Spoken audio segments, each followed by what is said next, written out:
سوچتے ہیں تو صرف آج کی، سوچتے ہیں تو صرف کل کی، سوچتے ہیں تو صرف اولاد کی کہ ہم اتنا کما کے چلے جائیں کہ ہماری اولاد بیٹھ کے بھی کھاتی رہے، اس کو کبھی نہ لگے۔ یہ دنیا کی سب سے بڑی، اب الفاظ نہیں مل رہے کیا استعمال کروں، سب سے بڑی بے وقوفی ہے۔ ہمیں اپنا سوچنا چاہیے۔ کل جب میں پھنس جاؤں گا، مثال کے طور پر میں نے اپنے بچوں کے لیے اپنی زندگی برباد کرا، ضائع کر کھپا دی، اللہ کو بھی ناراض کیا، اللہ کے نبی کو بھی ناراض کیا، کل قیامت میں اگر مجھے نیکیوں کی ضرورت پڑے گی تو میری یہ اولاد مجھے نیکیاں دے گی؟ کبھی بھی نہیں۔ تو خود انکار کرے گا، وہ کہیں کہ ابا آپ نے ہمیں دنیا تو دی، کاش ہمیں دین کی بھی تھوڑی سمجھ دے دی ہوتی تو آج ہم رونا نہ رہے ہوتے۔ دنیا کسی نے پوری کی ہے؟ کسی نے پوری نہیں کی۔ کتنے بڑے بڑے بادشاہ، کتنے بڑے بڑے فاتحین دنیا سے جب گئے تو صرف کفن کا ایک کپڑا تھا، ہاتھ بھی خالی تھے۔ بڑے بڑے خزانوں کے مالک جب دنیا سے رخصت ہوئے ان کے پاس کچھ بھی نہیں تھا۔ تو ہم کس کے لیے اپنے بھائیوں کو ناراض کرتے ہیں؟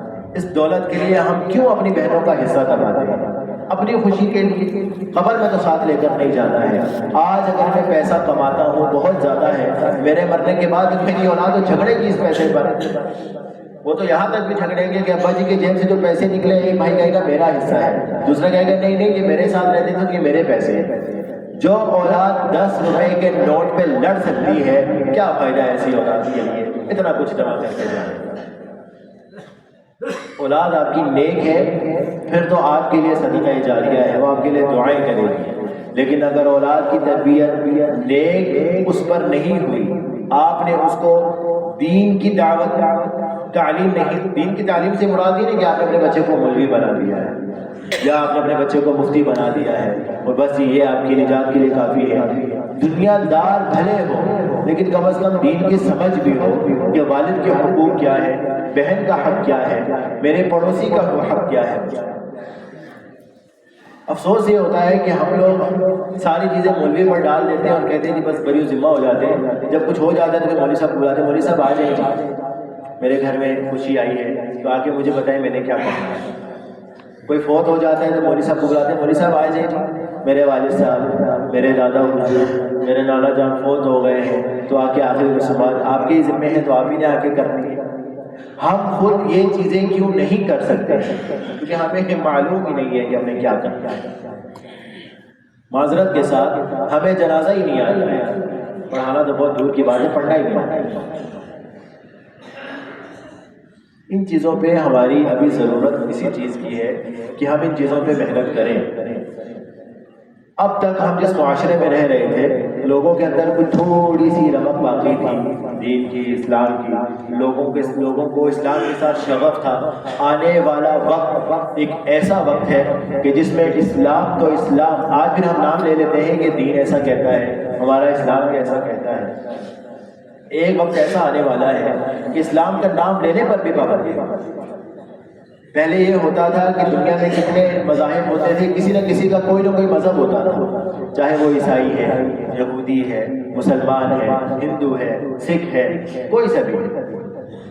لیکن آنے والے وقت میں ایک مذہب جو بہت تیزی سے پوری دنیا میں پھیل رہا ہے وہ لا دینی کا ہے، ایتھیسٹ جسے ہم کہتے ہیں، جو کہتے ہیں کوئی خدا نہیں، تم نے جو کچھ کرنا ہے دنیا میں مزے کرو، گھومو پھرو، مرنے کے بعد تم سے کون پوچھے گا۔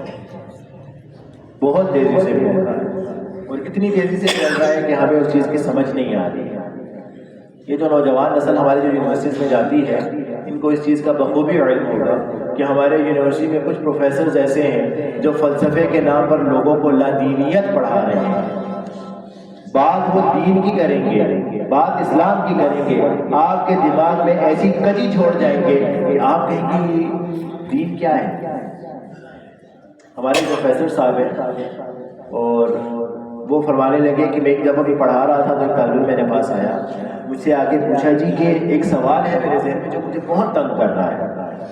کہا جی بچے بتاؤ تو سوال ہے۔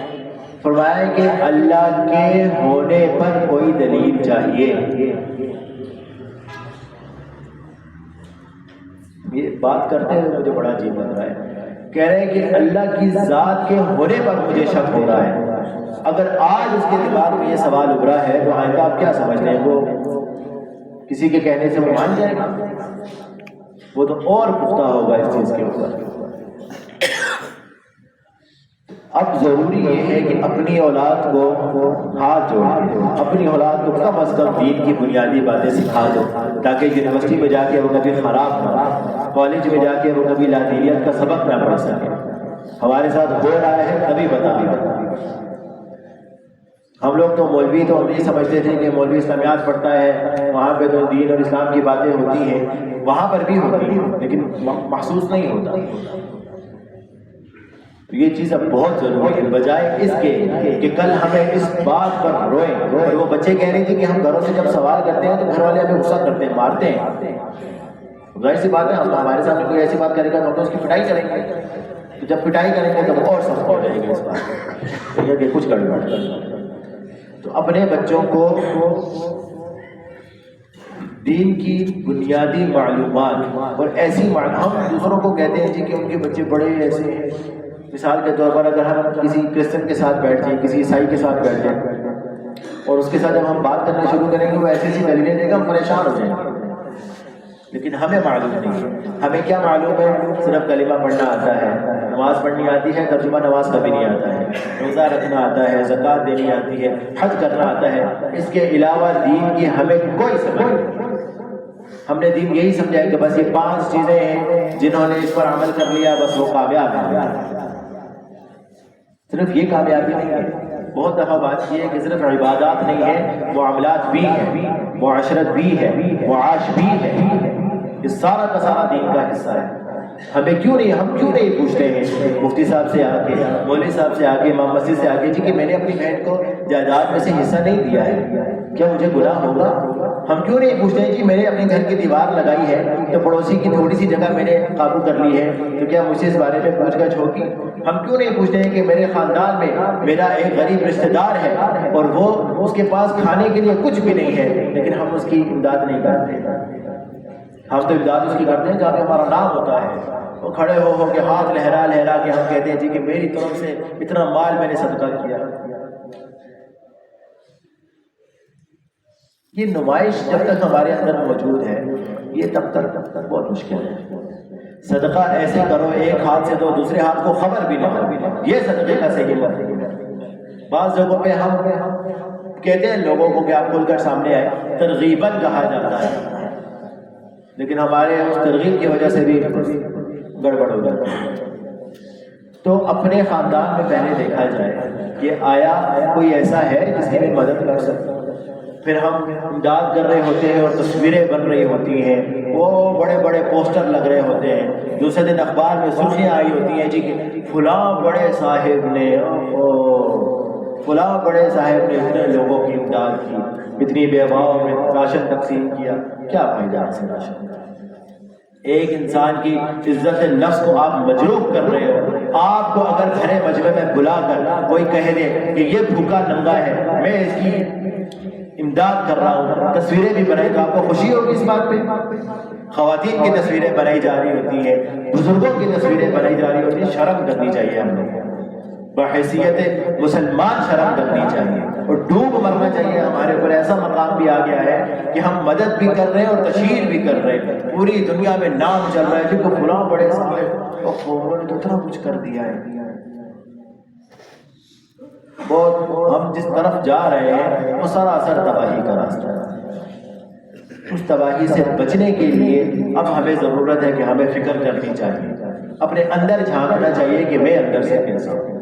دوسروں پہ ہر بندہ انگلی اٹھاتا ہے، اپنے بارے میں سوچنا چاہیے کہ میں کیسے ہوں. ہم کہتے ہیں جی کہ معاشرہ نہیں سدھرتا، تو معاشرہ تبھی سدھرے گا جب ہم سدھریں گے. ہم کہتے ہیں جی کہ وہ ہماری حکومتیں تو کرپشن کرتی ہیں، تو کرپشن کیا آپ کا ریڈیو والا نہیں کرتا ہے؟ آپ کا دکاندار نہیں کرتا ہے؟ آپ کا گوشت بیچنے والا نہیں کرتا ہے؟ آپ کا کپڑا بیچنے والا نہیں کرتا ہے؟ آپ کا راشن بیچنے والا نہیں کرتا ہے؟ ہر بندہ کرپشن کرتا ہے. پیٹرول پمپ پہ چلے جاؤ وہاں 2 نمبری چل رہی ہے، ریٹیل اسٹور پہ چلے جاؤ وہاں 2 نمبری ہو رہی ہے، کپڑوں کے کارخانوں میں چلے جاؤ وہاں 2 نمبریاں ہو رہی ہیں. پھر ہم گلا کرتے ہیں کہ ہماری حکومتیں کرپٹ وہ کرپشن رکھتی ہے. کرپشن ہمارے ہم صحیح ہوں گے تو اوپر بھی نظام صحیح ہوگا. فضائل اعمال کی حدیث ہے کہ آپ علیہ السلام منبر پر کھڑے ہوئے اور فرمایا کہ لوگوں امر بالمعروف اور نہی عن المنکر کرتے رہو. اکثر ہم لوگوں میں سے یہ حدیث سنی ہوئی ہے. ورنہ ایسا نہ ہو کہ تم پر ایسے بادشاہ کو مسلط کر دیا جائے جو تمہارے چھوٹوں پر شفقت نہ کرے, تمہارے بڑوں کی تعظیم نہ کرے. تو آج وہی حالت ہے ہمارے اوپر. کیوں ہے کہ ہم نے دین کے کام کو چھوڑ دیا. تو ہمیں دین پر واپس آئیں گے تو یہ نیچے سے اوپر تک کی لڑی سے ہی. یہ سدھار اوپر سے نہیں ہوتا, یہ سدھار میری ذات سے. میں صحیح ہوں, آہستہ آہستہ اوپر بھی صحیح ہو جائے. آج ہمارے معاشرے میں سبھی کو معلوم ہے جس کا جو پیشہ ہے وہ اپنے پیشے کے ساتھ کتنا مخلص ہے. گاڑیوں والے ہیں وہ اپنے بارے میں سوچیں وہ کتنے مخلص ہیں. دکاندار ہیں وہ سوچیں کہ ہم کیا کر رہے ہیں. پراپرٹی والے ہیں تو وہ سوچیں کہ ہم لوگ کیا کر رہے ہیں. سارے کام ایسے ہو رہے ہیں. اکثر اچھے بھی ہیں یہ سب کی. جب ہم سب کی بات کرتے ہیں تو اس کا مطلب یہ ہے کہ 100% ہی غلط ہے. اس کا مطلب یہ ہوتا ہے کہ کچھ بیچ میں اچھے لوگ ہیں جو اچھے کام کرتے ہیں, لیکن حکم تو اکثر پر ہی لگے گا. تو ان چیزوں کی طرف ہمیں فکر کرنے کی ضرورت ہے. اور یہ فکر تبھی ہوگی جب ہم خود کریں. خود کو دوسرا آگے ہمارے دل میں نہیں ڈالے گا جی آپ نے اپنے بچے کو یہ بات بتانی ہے. ہم نے خود سوچنا ہے کہ ہم نے اپنے بچے کی تربیت کیسے کرنی ہے. ہم اپنے بچوں کو تھوڑا بڑا ہوتے نکال دیتے ہیں بازاروں میں. وہ بازار میں بھی گالیاں بھی سیکھتا ہے, وہ بازار میں غلط باتیں بھی سیکھتا ہے, وہ بازار میں بد اخلاقی کا مظاہرہ کرتا ہے. تو ہم نہیں پوچھیں. کوئی آگے ہمیں کہے جی کہ آپ کا بچہ گالیاں دیتا ہے تو آگے سے کہتے تمہارے بچے نے یہ کچھ کیا ہوگا تبھی میرے بیٹے نے گالی دیا, ورنہ وہ تو گالی نہیں دیا. کوئی ہمارے بچے کو مارے تو ہمارا پارا آسمان پہ چڑھ جاتا ہے کہ میرے بچے کو ہاتھ کیوں لگایا ہے. یہ ان چیزوں پر ابھی توجہ کی ضرورت ہے اور ہمیں سوچنا ہوگا کہ ایسا کیوں ہوتا ہے ہمارے ساتھ. یہ تبھی ممکن ہے کہ جب ہمارے اندر دین اور اسلام کی روشنی ہوگی, ہمارے اندر ایمان کی روشنی ہوگی, تو تبھی ہم اپنے اس معاشرے کو بدل سکیں گے. اگر ہم ایسے ہی رہیں گے تو ہم تو جیسے تیسے تھا, جو تھوڑا بہت آتا تھا وہ ہم نے کر کے گزار لیا. ہمارے آنے والی نسل 100% تباہی کے دہانے پہ کھڑی ہو جائے.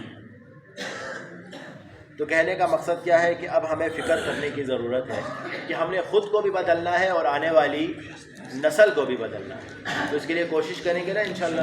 جو کچھ کہا سنا اللہ رب العزت اس پر عمل کرنے کی توفیق عطا فرمائے.